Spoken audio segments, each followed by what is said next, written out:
today with the first batch of 7 candidates running for an at-large seat on the Des Moines City Council. Running at large means the candidate represents the entire city instead of just one ward, and the election is November 5th. So the first 3 candidates here this morning are Marlu Battaglia, Ethan Standard, and Marlu Abarca.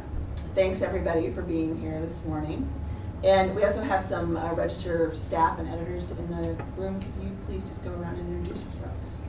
Carol Winter, Executive Editor. Andy Dominic, editorial writer. Richard Doak, editorial board member. Charles Fletcher, I'm editor. Austin Tiemann, city reporter. Rox Laird, editorial board member. Okay, great. Thank you so much. So let's start with Marlu Battaglia. Please introduce yourself briefly and tell us why you're the best person to be the next city council member. All right, Marlu Battaglia, and was born and raised here. Started a family on the south side of Des Moines, where we live, and for about a couple years now, 2 election cycles, I've been campaigning. For the last cycle, it was throughout the state. This last year, it's been around Des Moines, and I started out choosing at large. I really thought that Chris Coleman was one of the more eloquent members of the city council, and I thought he was very thoughtful when a lot of times when there was kind of a contentious issue to kind of bring everyone together. So I had a lot of respect for him, but I also felt like at that time there was no one else running, so I felt like I just wanted some competition and to really keep focusing on things like mental health and addiction rehabilitation, which I've made central to any time I've come out from behind the scenes working on politics to run on my own. I've had those as central elements because I really see a critical need from a more systemic change. Like we're making these little increments, but I think it's something that severely needs addressed is mental health and addiction rehabilitation. I see as good options things like the clubhouse model of mental health care, things like mobile crisis units that can come meet people where they're at for a mental health situation, as well as an overdose, really anything that you would want to specialize as opposed to having not someone show up at a jail or an emergency room.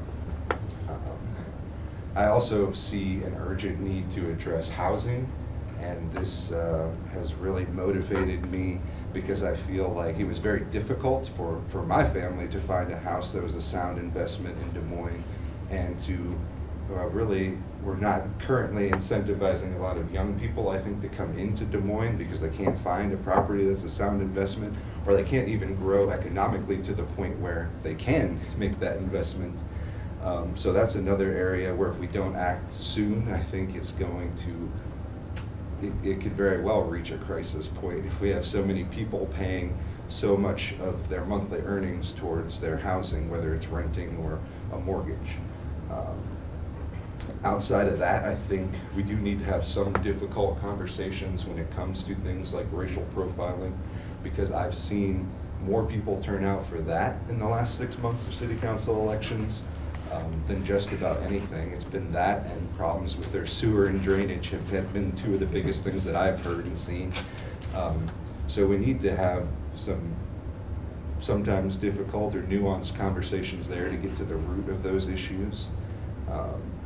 And also things like, sometimes I think the city does need to get out of the way when it comes to prohibiting cannabis and hemp, and we're getting there, I think, but I think the city could kind of lead the way in that regard and kind of get the state and federal government hopefully caught up if we have to go that route.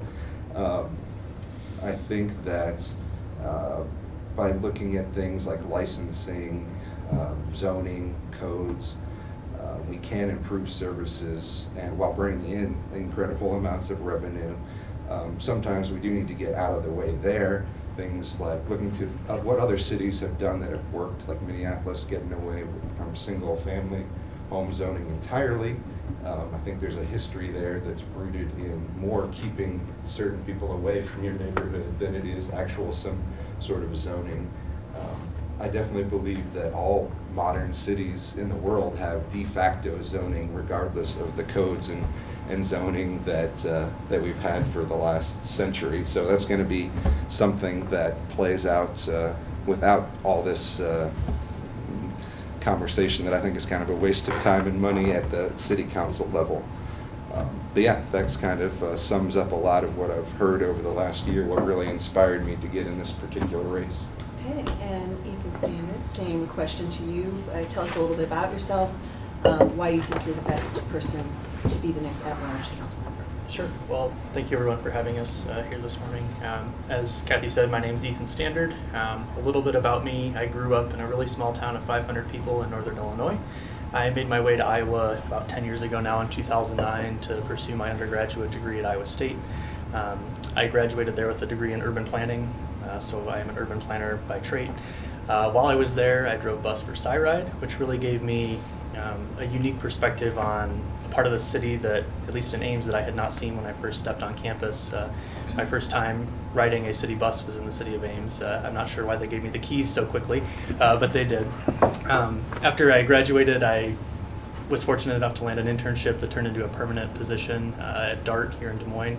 I worked as a transit planner there for 5 years, and I now consult with communities all across the state of Iowa on how to become more walkable and bikeable and improve their citizens' health by result. Personally, I met my wife my senior year at Iowa State, moved to Des Moines about 7 years ago now, right after graduation.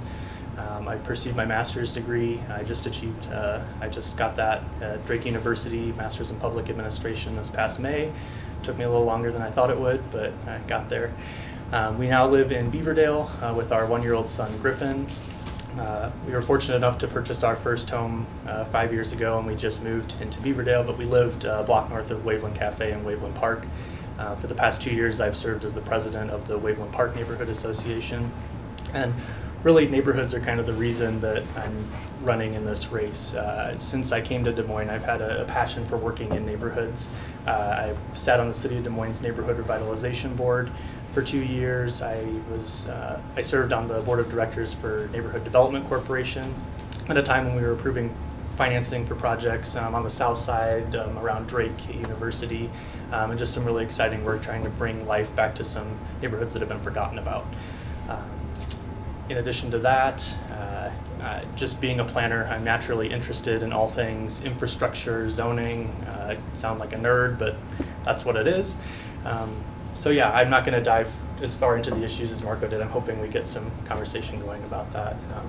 But yeah, thank you again. We will. We definitely will. But first, Marlu, tell us a little bit about yourself and why you think you're the best person to be the next city council. Hi everyone who's joining us today. My name's Marlu Abarca and I'm running for Des Moines City Council at large. A little bit about me: I was born and raised in Los Angeles, and I came to Iowa in 2010 to attend Grinnell College. For the record, I didn't know that it was in Iowa. All of the literature did not include any winter scenes, but I had fallen in love with the campus because of its social justice movements and the history of the student body getting involved in social justice throughout history. So that's what brought me here to Iowa. In 2014, I graduated and I committed to serving my country through AmeriCorps Vista. For those of you that aren't familiar with AmeriCorps, it's essentially the domestic version of the Peace Corps. So that's what moved me to Des Moines, and I dedicated 2 years right out of college to helping efforts to eradicate poverty here in central Iowa through college access specifically. After that, I had a chance to kind of explore Des Moines, and I ended up falling in love with the city.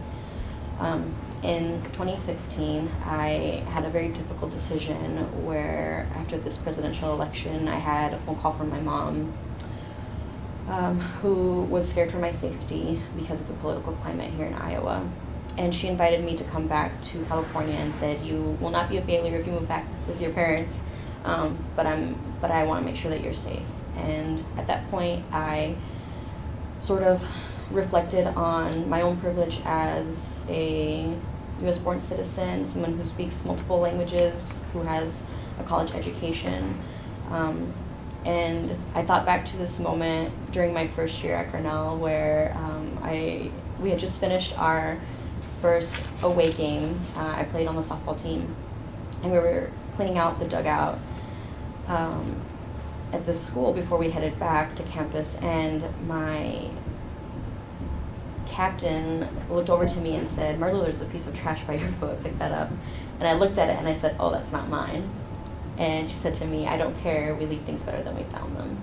And so it wasn't until I was having this conversation with my mom and thinking about this privilege that I hold, and the fact that I've been serving as an ambassador for the many communities that I represent for some time here in Iowa, that I knew I couldn't leave until I left Des Moines better than I found it. Currently, I'm the only openly queer candidate that's running. I would be the first Afro-Latina of Filipina descent to make it to the city council. One of the things that I'm most proud of is that I'm raising awareness about the issues that affect the people who have historically been underrepresented by the city council.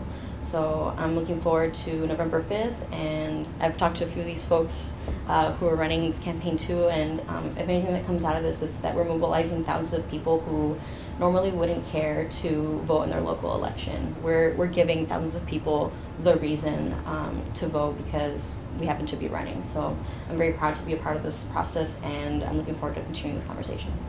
All right, well, so I'm going to start with you for the next question. What do you think the city of Des Moines needs most? Basically a priority question. Sure. When we're thinking about priorities, I like to think about this umbrella of things that affect change here in Des Moines, and some of the things that I've observed on the city council.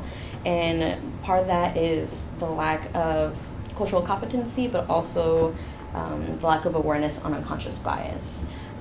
Everyone on the city council is a very nice and kind, pretty generous people, but they also have a lot of unconscious bias that has shown through a lot of their decisions, and also lack of decisions on the city council during their time there. So one of the things that I've been advocating in my own professional life, I'm a library professional, and one of the things that I advocated for the last 3 years that I've been with the library is to have a comprehensive cultural competency training where we explore biases.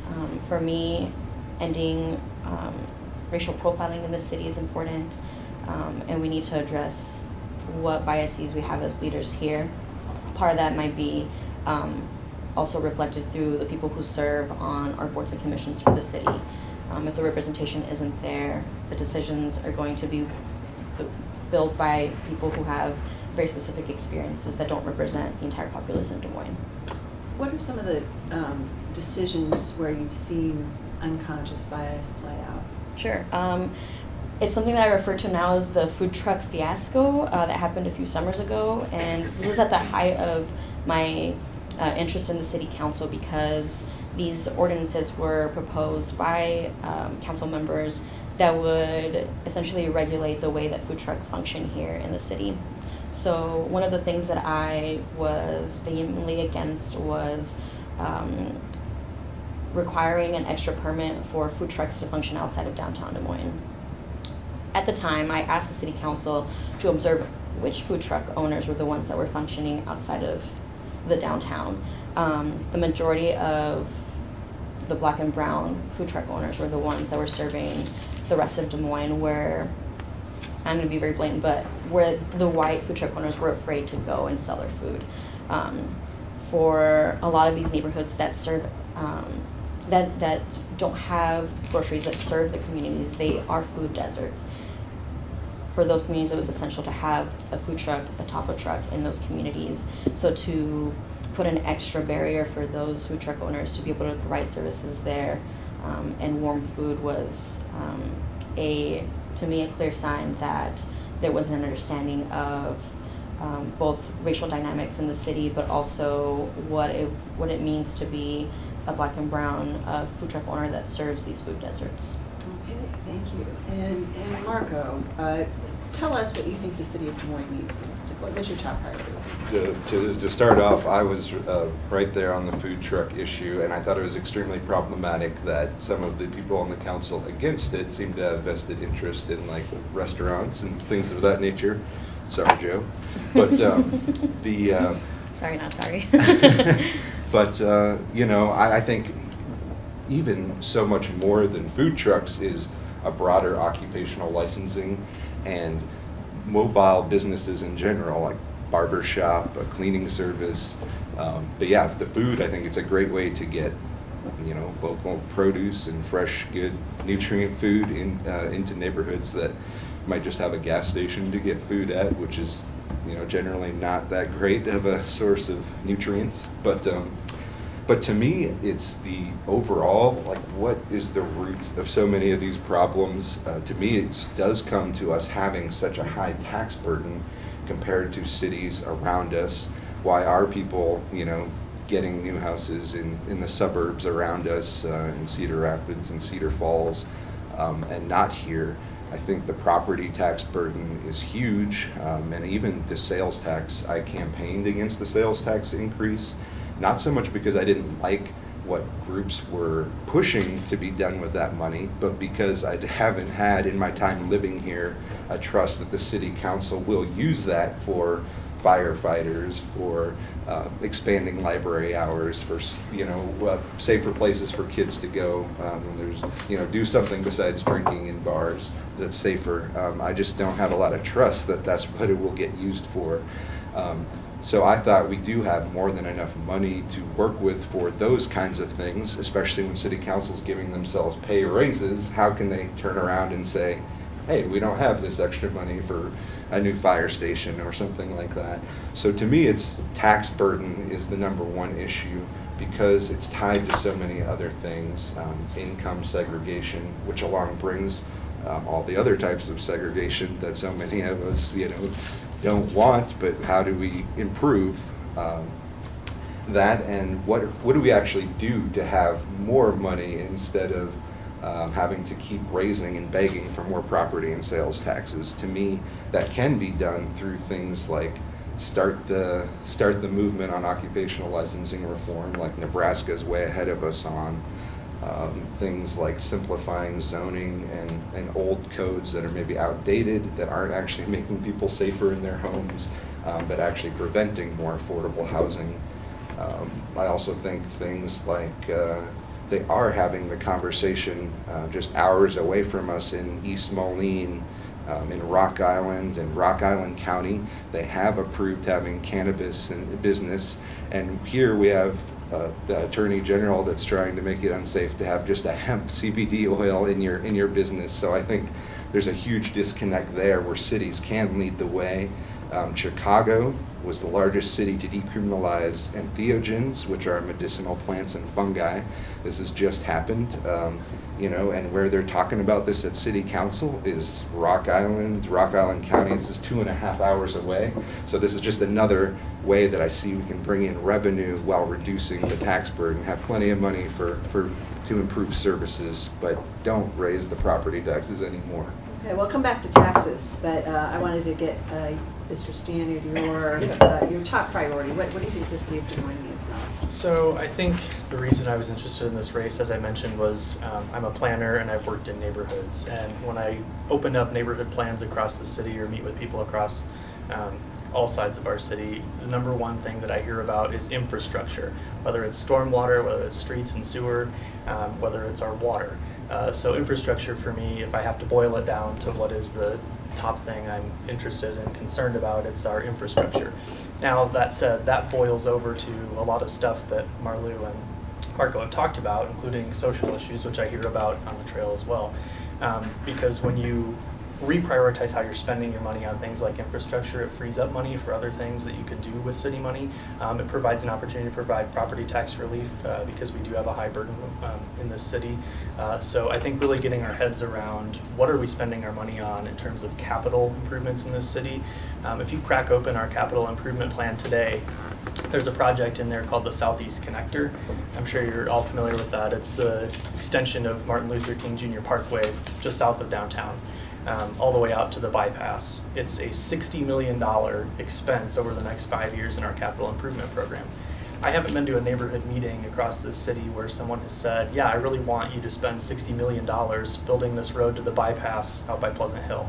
I just haven't heard it come up. So why is that our biggest expense that we budgeted for in the capital improvement plan? So I think we need to really realign our priorities and spend money in neighborhoods that have been forgotten about for quite a while, where some of this infrastructure has deteriorated to a point where now we have to replace it. We can't just repair it. So infrastructure is my Well, let's talk more about infrastructure then. What are the priorities? Where should the city of Des Moines be spending its money what related to infrastructure? And if the mix of funding sources that exist now is not adequate, then where do you get more money for infrastructure? Well, I would start by saying that I think it is adequate today. I think we have enough money. It's a matter of where we're spending it. And the sales tax just gave us even more money to spend on those things. I'm not as concerned that we're not going to spend that money on things that it was programmed for and proposed for when we voted on it, because we have groups like Amos, where we were just at last night, kind of being the watchdogs for that. I'm looking for the audit report that comes out of where that money's been spent too. But I think that fix it first is the approach that I want to see our city take. Rather than building new roads on the edges of town, I want to see us focus our money on fixing the things that are broken first. That includes everything from stormwater, which is a huge issue in many parts of our city. My neighborhood, Beaverdale being one of them, the east side around 4 Mile Creek being another, and even some on the south side where they had a lot of rain recently. Our stormwater infrastructure is outdated and probably undersized in a lot of cases, but our current approach to that has been, let's dig up everything, put in new, bigger pipes, and it costs $10 million for every project we approve. We haven't had any conversation around how do we prevent stormwater runoff from even reaching the point that it gets into our storm sewers. Things like reducing the vast amounts of pavement that we have. This is something I think we all agree upon here, but the city needs to get rid of its parking minimum requirements and just leave that up to the market as for how many parking spaces you're going to have at your development. Because all that does is encourages larger parking lots that then funnel water straight to our stormwater system. Merle Hay Mall is an example I've been using of that. If you don't think Merle Hay Mall has enough parking for the entire northwest side of the city, I think we're kidding ourselves. And all that water, every time it rains, goes right into Walnut Creek.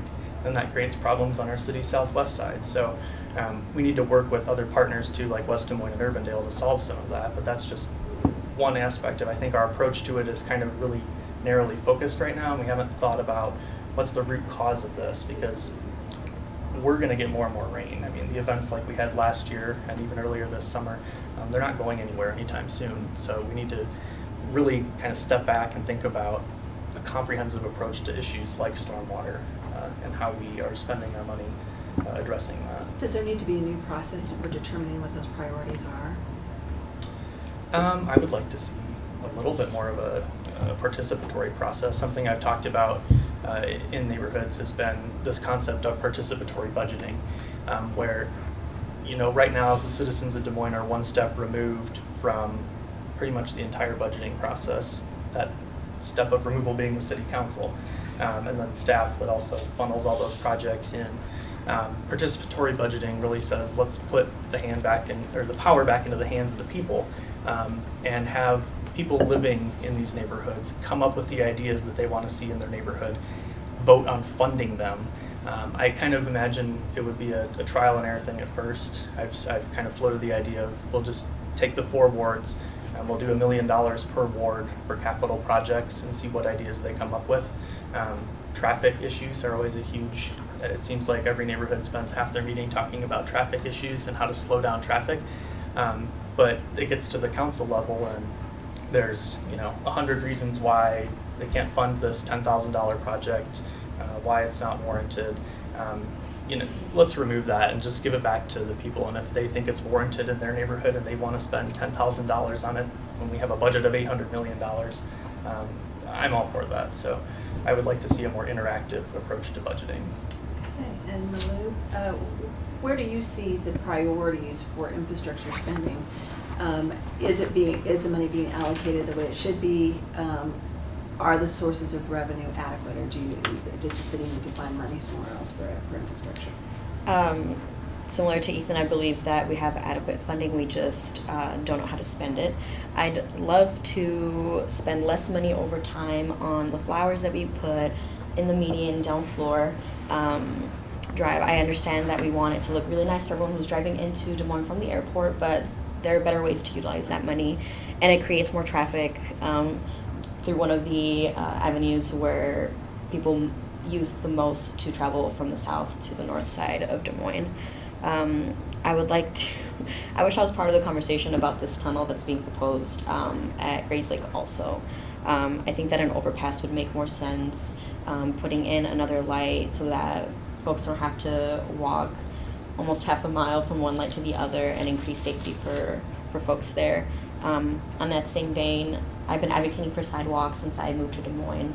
I have been an avid user of public transportation since I was a child living in Los Angeles, and public transportation has been one of my, it was the way that I relied on getting from place to place up until I was 23 when I purchased my first car here in Des Moines. But we're not going to encourage people to use public transportation, especially if it's their form of alternative transit, as it is mine now, so I can lower my carbon footprint if we don't have sidewalks. There are children who can't get to school, and where there are sidewalks, they're not being kept during the winter time, so it's difficult to walk on them anyway. And we have to recognize that there are people who need sidewalks for accessibility reasons. There are people in Des Moines who can't participate in the culture and in their community fully because of accessibility and lack of sidewalks. So that's where I'd like to spend a lot of more of our budget there moving forward. Additionally, I think that we could be investing in our neighborhoods more in terms of building their capacity, because they know best what projects they need to make their neighborhoods better. One of the things that I feel very proud about was last year my participation with the Capitol Park neighborhood. We were talking about how we wanted to get more Latinx people, which make up the majority of the northern part of the Capitol Park neighborhood, into the neighborhood meetings, and so that they're part of the conversation. And in a conversation we said some people just don't feel welcome, either because there's a language barrier or because they already don't see the leadership that reflects them and their families. So what could we do to make people feel welcome in this neighborhood? And I'm proud to say that I was a founding member of the first annual Day of the Dead celebration out of the Capitol Park neighborhood. We'll be celebrating this again Saturday, November 2nd. In the Capitol Park neighborhood, so search Facebook if you're interested in participating. We had a tremendous outreach effort, and we actually got hundreds of people who didn't live in the neighborhood come. I think it's significant that this was a neighborhood-led effort, and I'd love to see what other neighborhoods could accomplish if they received adequate funding for their own projects. If you think the size of the pie for infrastructure spending is fine, and you want to spend more on sidewalks, where do you look for savings? The flowers that we spend. The flowers, okay. Yep. How many sidewalks can you pay for with flowers, though? Well, the fact that we have to pay people to close the roads, and we're creating traffic, that increases costs exponentially. But we're spending unwisely throughout the city. This is just one symptom of it. We are. What about property owners? I mean, what share do you think that the share that they have for the sidewalks is the right amount, or would you ask for more participation? I ask for more participation, but part of that starts with the culture in Des Moines. The city council has a significant responsibility in raising awareness of the need for sidewalks so that folks can invest on behalf of their own neighbors. But the city has the largest responsibility for investing in infrastructure, absolutely. Yeah. Okay, and Marco, what are your top priorities for infrastructure?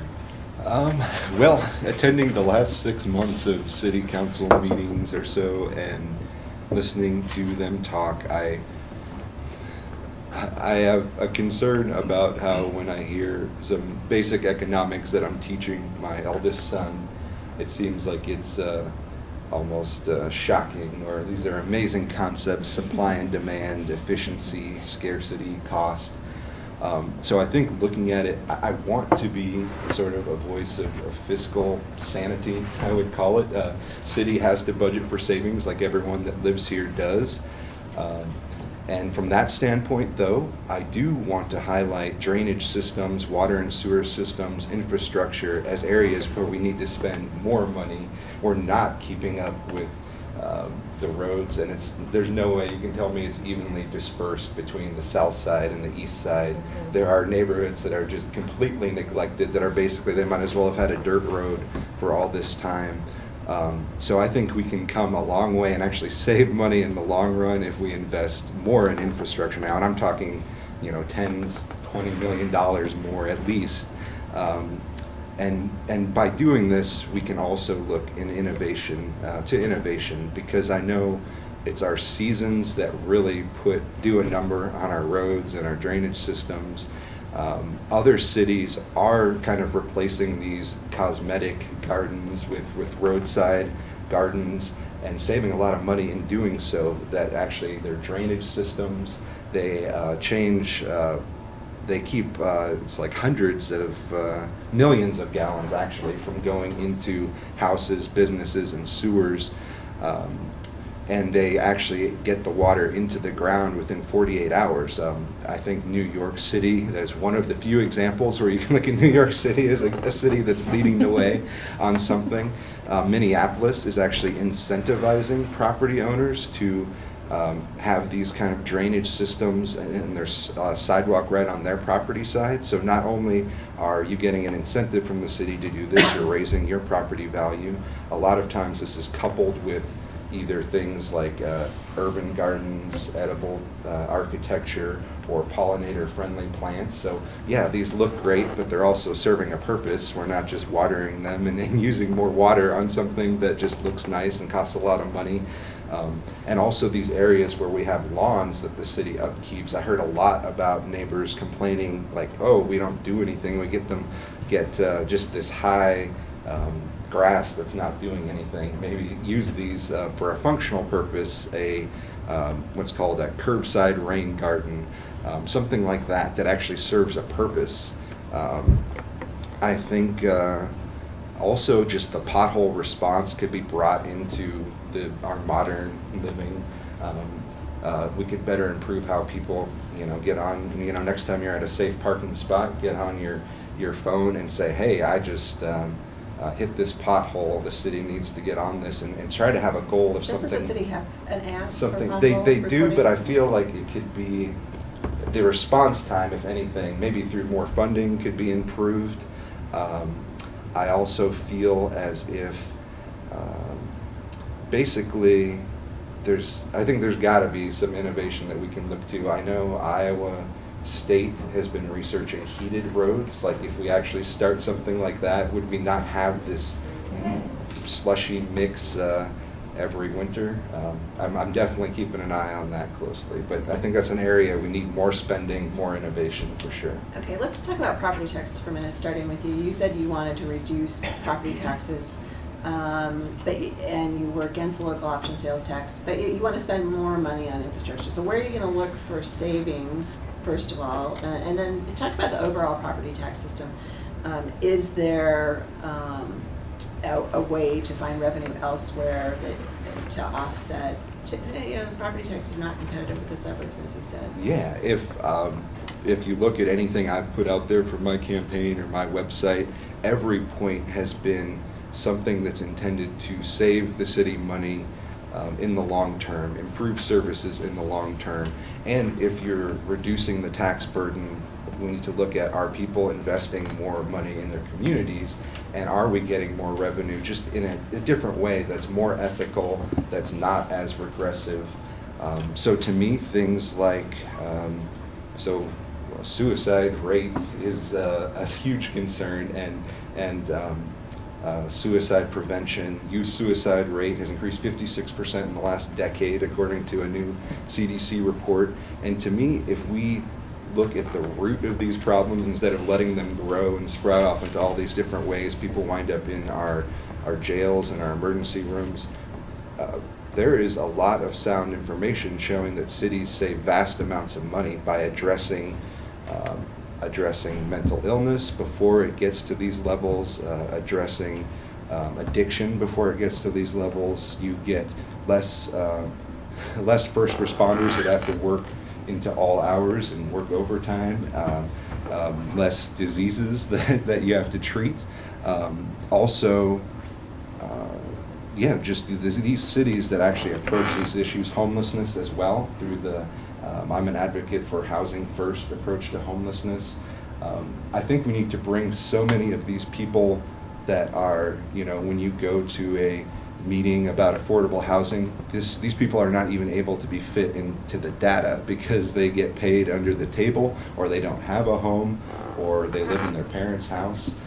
So if we need to find ways to bring these people into the city, and you get these people skilled, you get them treated so they can have a house, can pay property taxes, can work. This is definitely going to be a long-term thing, but I think the longer we do not treat it systemically, the more it's costing cities like Des Moines. So that's just one way I could see us saving vast amounts of money while doing what's morally, what most of us would agree is morally just, helping some of the most vulnerable people that live here. And I also see things like making it easier on people that start their own service, their own business, through things like occupational licensing reform, through things. I would love to see someone in Des Moines be able to start up an online poker website, things like that we prohibit. We're running the risk of prohibiting these business models of things like Airbnb and Uber and Lyft, and I don't know how that ever got mixed into a zoning conversation. I'm very concerned about that. I made a pledge to those types of people. So Okay. more innovation in business All right. in the long short of it. Okay, great. Well, Can I real quick, sorry, yes. because they both kind of talked about savings and infrastructure and spending more on infrastructure. It's important that we get that right and we understand where money is going to come from and where we're spending it inappropriately. I gave one example being the Southeast Connector, but there's many examples in our CIP of road widenings all across the city that are being done on streets where the cars that are on them per day just don't justify adding capacity, kind of your economics piece. But it's also important to know who pays for what. So we're not going to save any money. While I have questions about the underpass on Fleur Drive 2, that was funded by the Waterworks Foundation, so we're not going to find any city savings there. We're also not going to find city savings in the flower pots in the middle of Fleur Drive because that's paid for by Waterworks. So we have to know where we're going to dip in to really dig in and find those savings. And that's where I would do it on road expansions and things like that. I want to fix what we have rather than building new. You also talked about sidewalks and funding for those. The city just approved, I think, $60 million, so they already have the money somewhere. I think there's other places we can find it too. Another point of emphasis I've been making in neighborhoods is that I want to make sure we do infrastructure right from the start. And Fleur Drive, because it's a big infrastructure project right now, is another great example of that, where it's a street with 30,000 cars a day and a lot of truck traffic. And we're rebuilding it from scratch because of a water main project that the Waterworks is doing. I'm concerned because we're rebuilding it from scratch using asphalt. And some people are tired of me talking about this, but I think it's important because when you build a road, they should be building that road to last for 50 years. The suburbs you mentioned have a lower tax burden than we do. There's a lot of reasons for that. One being that they're not as old and they're nearly not as big. Our biggest suburban neighbor is about a quarter of our size. So there's challenges that come along with being a bigger city and being the core capital city. But I want to work on preventing potholes in the first place, not just fixing them with the app the city has. And you do that by building things right from the start. So we should be rebuilding streets using concrete bases like they do in the suburbs, so that over the long run our maintenance costs are less. So those are places where you find Let's- savings. Maybe you can speak to this, but as I understand, so things like the drainage system, which I've heard a lot about that door knocking. Des Moines receives community development block grant allocation from the federal government to address that, and I'm wondering if maybe that needs to be taken a look at. Are they using it adequately to address these drainage issues? To me, that's where a lot of that funding currently comes from, and I guess I'm one of those people that thinks the city level is generally more accountable to the communities, and what necessarily is this funding being adequately used? That's one thing that I would like to dig more into. While you have the floor, talk about property taxes generally. I mean, do you feel like the city needs to have a priority to be more competitive with the suburbs, or is that not really an issue? How do you think about property taxes? Yes, I do, but we don't do that by becoming the suburbs. We don't try to be the suburbs in order to compete with them. I think that, you know, you can have higher taxes if you have higher services that you provide, and then that choice is up to people. If they want a lower tax burden with lower services, they can move somewhere that provides that, or you can live in a place with a higher tax rate that has higher services provided. So I want to get to that point where we're providing a higher level of service than our suburban counterparts, and I think we have a little ways to go to get there. But we need to make kind of data-driven decisions. We can't just keep throwing money at problems and hoping that they go away. You asked about stormwater, CDBG funding for stormwater fees. So the biggest way, the way right now that we fund stormwater projects is through the stormwater fee that every property owner in Des Moines pays, including nonprofits and non-taxable property. So stormwater is funded not necessarily by property taxes, it's funded via stormwater fees, and the city just raised those on everyone in this room in some way, directly or indirectly, pays that stormwater fee. What that really did... Isn't it sales tax money going into that now as well? I believe a portion Part of of it. I don't know how much off the top of my head, but yes, I think a portion of it does. But there's a calculation that goes into that, and right, it's called an equivalent residential unit. And that's assessed to every single family house in Des Moines. Right now that's set at 2,700 square feet. I want to see us adjust that calculation because the city council sets that calculation. I want to reduce that to 1,500 square feet. Now for a single family homeowner, property owner, that means nothing will change. Your rate will stay the same. But what it does is it drastically shifts the pot of money and puts the burden more on commercial property owners and industrial property owners that have large expanses of concrete and asphalt and impervious pavement that forces all that stormwater in our system because their burden is so much higher. I think that we should shift some of the burden to them. While at the same time, that's kind of the stick, the carrot being we're going to get rid of these parking minimums. So you don't have to build a big parking lot, and you can even reduce the size of your parking lot to reduce the stormwater fees that you're paying. But we really need to know what funding sources we're talking about and how we're going to adjust them to make it fair. Because beyond property taxes, I think the deck is stacked against residential property owners in cities across Iowa, really, when it comes to all the other fees that get tacked on, like stormwater. Before we run out of time, Sure.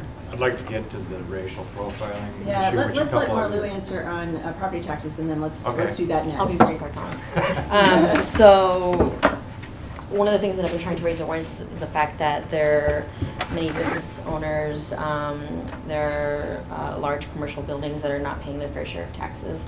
And that's not necessarily because by nature of being businesses that I think that we should tax them more. It's that we need to be taxing carbon emissions based on your building's use of energy and what you put out. So that's one way that we can create a funding source is that if we tax carbon emissions in the city. I've been exploring what it would look like in Des Moines. Some cities have been exploring this too, creating a local option income tax, which would actually be a more equitable way to require tax be paid by residents. It would be based on not what the value of your home is, so that you don't have to be kicked out of your home if you can't afford the property taxes and potentially become homeless, but based on what you're able to pay. Go ahead, Rox, and start with Marlu. Well, a couple of you mentioned the racial profiling issue, and I don't need any bigger introduction than that, but I'd like to know how you think all of you think the city should deal with that issue. I can start. So one of the things that I've been talking about is building the capacity of our police department. I am a member of the Community Ambassadors Program and have been for the last 5 years, and I want my city and the residents of my city to have a different relationship with the police department than what me and my neighbors had growing up in Los Angeles. So one of the ways that we can do that is we provide more training for our police department. Currently, it takes 4 times more training to become a cosmetologist than it does to become a police officer who carries around a gun and a taser. We need to invest in de-escalation training and bias training. I've actually talked to some people on the campaign trail who have questions about speeding cameras and what my opinion is on speeding cameras. And I can tell you that I have friends and family who would much rather get a ticket from a speeding camera than ever have to interact with a police officer because they're afraid. Right now, we just don't do enough to support the training that our public service members have when they're interacting with people. We need to be better at collecting data right now, and being transparent with that data, because if you go to the department, they can say we have some data, but it's not available to the public right now for accountability purposes. And the biggest thing that I think we can do is create an oversight board for a department like the police, where we have community members that are part of the accountability process, and we're not just relying on internal review. Okay, and Margaret, racial profiling, how do you stop it? I think we need to relearn, learn for the first time our actual history as our society. Our whole Constitution, our whole Bill of Rights, our civil liberties, our inherent rights that everyone has, even if they're just passing by or sleeping on a bench, no matter what they, look like or what their background is, what their walk is. Civil liberties are being violated constantly, and so many of us, even the people that look like myself, are committing what could be felonies if you went through the court system. Like, I think we have too many laws on things that are nonviolent. But yeah, to go to the civil liberty aspect, I think that our police force, our first responders, I've actually worked with incarcerated individuals on mental health and addiction rehabilitation. So I think that they're overworked, overburdened, underpaid. It's just creating this cycle of people that maybe you wouldn't want responding to, if nothing else, because they're exhausted to such a delicate situation. But I think there definitely is things like more proper training to be ambassadors of public safety and to be comfortable with everyone that lives here. Minneapolis, I think, leads the way on us. I actually have a dear friend that is an actress, and she does these like role plays with police officers, how to interact with a mental health crisis, with someone that is racially different than yourself, to be sensitive to these things and to our biases, things of that nature. I think one thing, when you look at these lawsuits that are costing the city huge amounts of taxpayer money, I see this common trend of where's the weed, where's the guns? Well, if we have we have the ability to conceal carry, why are they stopping certain people saying where are the guns and not others? Why someone that looks like me with the libertarian sticker on the back of their car, they're not saying where's the guns when they pull me over? So that's definitely racial profiling. There's no other way to I think you ban racial profiling, ban pre-contextual stops. You shouldn't be pulled over for a headlight and then you have all these fines. Then we throw you in jail because you have all these fines. These are like paths that lead this prison to school pipeline. But to just sum it up, there's steps we can take right now. Decriminalize medicinal substances. You shouldn't ever have to have someone ask you where the marijuana is at, when we know now that there's pages and pages of medicinal uses that we're agreeing upon. Even in Iowa, who were so far behind, the CBD board is now thinking of adding post-traumatic stress, which is wonderful, to a reason why you can have marijuana. I want Same to with keep Second going on Amendment. racial profiling. Can I add just one last bit? That City Council has wasted so much time talking about these pandering bans of bump stocks and Second Amendment issues when they need to look at who is getting pulled over when you make these new Second Amendment issues into play. It is generally a racial disparity and a racial bias even there. So yeah, every law you bring in, everything, look at the racial disparity. Why not? And Mr. Standard, racial profiling, do we need hard bans against racial profiling and contextual traffic stops? Or how else do you address this issue? Yeah, I think that you address this issue the way CCI laid it out for us. There's 6 points to the ordinance that they brought before the council, and it was watered down by the time it got to council and didn't pass anyways. But things in that they've both brought up already that just make sense. Data collection, who are our law enforcement officers interacting with? We should all care about that. I'm not a person of color, so I don't have the same concerns interacting with police that people in your community do. That's a problem.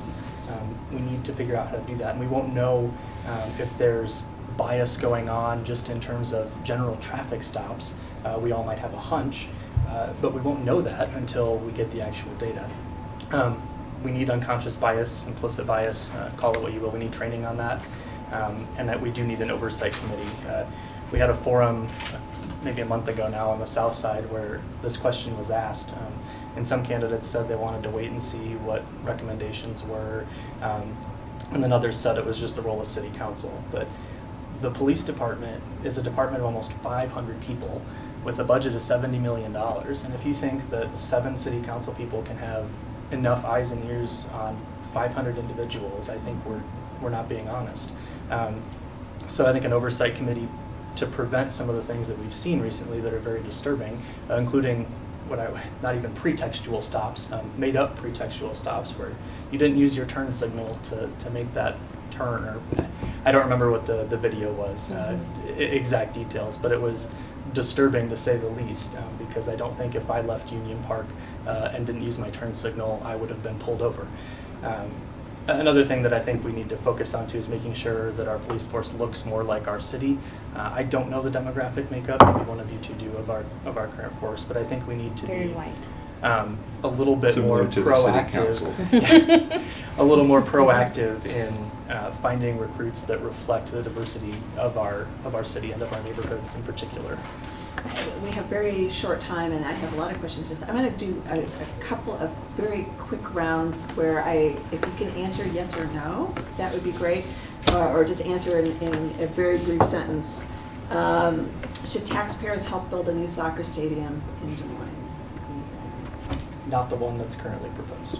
But you'd be open to taxpayer help on a different location? I'm not going to say hard no to anything. I think that the $60 million proposal that came out recently is insane. Colorado Springs is in the same boat. They're building a stadium for $28 million that includes apartment housing, restaurants attached to it and all that. So no to the one that you're talking about. That's not to say that some form of proposal I might not be opposed to. So maybe not a yes or no question, but Marlu, soccer No. stadium? No. Marco? Soundly no. Soundly no. Should Des Moines allow electric scooter rentals? Yes. Yes, with caveats. Okay. Yes. Yes. So add more traffic cameras, take them out, leave it the same? I don't have a problem with traffic cameras. I think especially in areas around schools, I would not be opposed to seeing more. On Southwest 9th alone over the last 5 years, I believe all in school zones, we've had 3 kids get killed. I don't think there's a problem with putting up cameras to catch people that are speeding through and killing people in our city. What about you, Marlon? Very quickly, I was one of the graduates from the very first all Spanish-speaking DMPD Citizens Police Academy, and one of the things that we learned is that traffic cameras do create safer conditions, so I would support them. Okay. From a broad standpoint, I'd say take them out. I would rather have, no matter who the person is, I'd rather have them defend themselves against a violation against another person through the justice system rather than, oh, here's a photo and we're sending this check to another state sort of thing. More bike lanes, less bike lanes, keep it the same sort of thing. More protected bike lanes. Agreed, same. Yep, more. Okay, more. And this was a question that was near and dear to the heart of one of our TV colleagues, and we didn't get it on the debate last night. So, Baker's Night, Marco.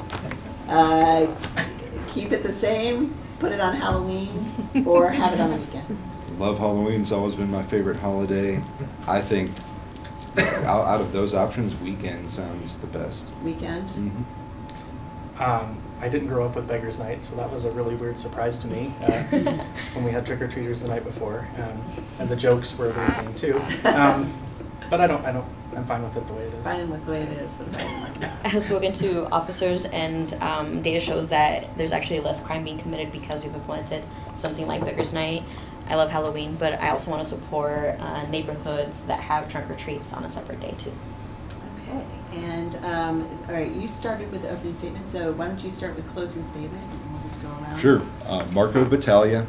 I have been running to defend civil liberties, to be a voice to reduce the tax burden, and really just the reason I've spent so much time door knocking, calling, sending out mail, going to meetings, is because I think that city council should be a couple years of service to your neighborhood, to Des Moines in this case. And I just feel like I've learned a lot of ways the city could do things better, and things that are, I think we need to just have the conversations about what do these things mean. Having more homeless and more panhandling that we need to address, to me, is actually, when you study why this is happening, it means other cities, smaller cities, are having less. We're actually reducing homelessness, we're reducing panhandling, but these people are congregating in the more prosperous areas. So I think Des Moines can save a lot of money and reduce a lot of harm. Harm reduction is a big point. You've heard me say it a lot over the last year or two. Reduce a lot of harm by addressing things like homelessness instead of just kind of looking the other way. Saves us money in the long run. People that have a home, that have shelter over their heads, cost the city less in medical, in criminal. They have less recidivism through these systems. So yeah, I think just take a look at what's going on around us and see what we can do to improve. Marco Battaglia, battagliafordsm.com. Dig into it. I got a lot of stuff on there. Or call me, email me, Marco Battaglia on social media. I'd be happy to hear from you. All right, thank you. Ethan? Well, thanks again for having us today. My name's Ethan Standard, if you didn't catch that at the beginning. I'm running to bring more sensible spending and reprioritize our spending and focus on our neighborhoods and the infrastructure that's crumbling beneath our feet. Look to bring a progressive lens to all other issues that we've talked about here today, and many more that we have not talked about. And one thing I do want to hit on too, because the three of us sitting here are probably being out fundraised like 100 to 1 by at least another opponent, is I'm genuinely excited that there are 7 of us running for this seat, because for a long time in the city of Des Moines, at least in recent history, we've had a lot of uncontested or barely contested elections, and I think that when we have opportunities to have discussions like this, it gives you an idea of where our ideas differ and where they're the same, and just a really broad perspective. So I'm genuinely excited that there are 7 of us. Hopefully it'll at least make it to a runoff on November 5th with someone on the ballot, one of us here maybe. But yeah, I hope I've laid out why I think I'm the best person for that job. Just given my background and knowledge on how our city's budget works and operates and how infrastructure is put together. Like Marco, I'm on social media, Ethan Standard for City Council. My website, standardforcouncil.com. You can contact me there. All right, thank you. And Marlu? Thank you for including me in this. This has been an awesome experience being able to speak to so many people we hope this reaches. My name is Marlu Abarca, and I'm running for Des Moines City Council at large. I have fallen in love with Des Moines, and I represent the demographic here that feels a responsibility to make it so that it is sustainable and a friendly and welcoming place for the next generation to come. I know what it's like to work 40 plus hours a week and be stuck in a cycle of poverty. I also know what it's like to have to walk 11 blocks to my nearest bus stop just to get to work. I represent the many people in communities that have been historically underrepresented by the Des Moines City Council. I have done my due diligence trying to educate our local leaders, and I know that things won't get done until we get someone on the City Council who adequately represents the populace of Des Moines. I'm proud to say that I am the first in my family to graduate from college, one of the best colleges in the state, in fact, and in the U.S. I'm also a proud former member of the ACLU Board of Directors. I had to step down so that I could run for office. And I'm looking forward to representing all of you. And I hope that you will visit my website, marlufordsm.com. That's MARLUFORDSM.com. Search a little bit more about my platform, and then I hope to see you at the polls on November 5th. Thank you. All right, thank you, and thanks to everybody for watching. As you heard, there's a total of 7 candidates running for this at-large city council seat. The other 4 will be here at 1 p.m. Tuesday, so please tune in to DesMoinesRegister.com to watch that meeting, and also for all of the best news about local government and elections. Thank you.